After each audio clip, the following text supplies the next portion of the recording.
कोई लेन देन नहीं, संबंधों की यह मजबूती है। भारत और ईरान के बीच अच्छे संबंध का असर देखने को मिला है। भारत और ईरान के बीच भाईचारे और संस्कृति एवं कई मौके पर एक दूसरे को साथ देने का इतिहास रहा है। आज का वर्तमान भविष्य का इतिहास बन जाता है।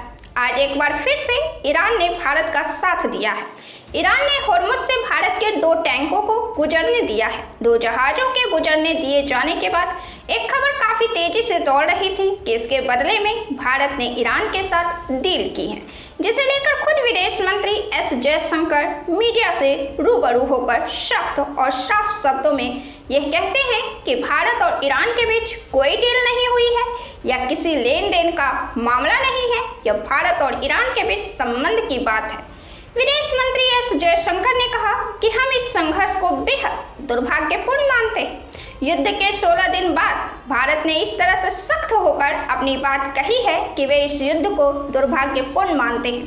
हालांकि नाम अब भी उन्होंने रूस या अमेरिका या इजराइल का नहीं लिया है। भारत का यह साफ संदेश है कि वह युद्ध को उचित नहीं मानता और आज भी भारत के अंदर गुटनिरपेक्षता की तासीर नजर आती है।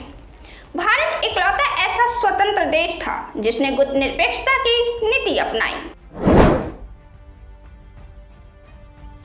भारत इस मामले में अलग रहा है कि दूसरे विश्व युद्ध के बाद जब देशों का ध्रुवीकरण हो रहा था तो भारत इकलौता ऐसा स्वतंत्र देश था जिसने गुटनिरपेक्षता की नीति अपनाई थी। विदेश मंत्री ने यह भी कहा कि अभी कई भारतीय जहाज मौजूद हैं और बातचीत जारी है।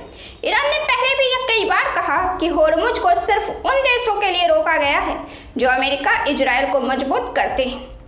एक बार फिर से ईरान ने अपनी बात को दोहराते हुए कहा कि भारत के अलावा भी जितने टैंकर थे उनको जाने दिया गया है। इस्लामिक रिवॉल्यूशनरी गार्ड कॉर्प्स के नौसेना के कमांडर अली रेजा तंगशरी ने एक्स पर एक संदेश भी भारत का नाम लिए बिना लिखा। समंदर के अंदर लड़ाई में ईरानी नेवी की इच्छा और कार्रवाई के नतीजे मिले हैं। ईरानी तेल ले जा रहे कई टैंकर जो सीमाओं से हजारों किलोमीटर दूर थे उन्हें जाने दिया गया।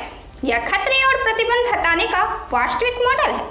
विदेश मंत्री एस जयशंकर ने कहा कि भारत के नजरिए से बेहतर यही है कि हम बातचीत करें, तालमेल करें और समाधान निकालें। अगर इससे दूसरे देशों को भी बातचीत का रास्ता मिलता है तो दुनिया के लिए यह बेहतर होगा।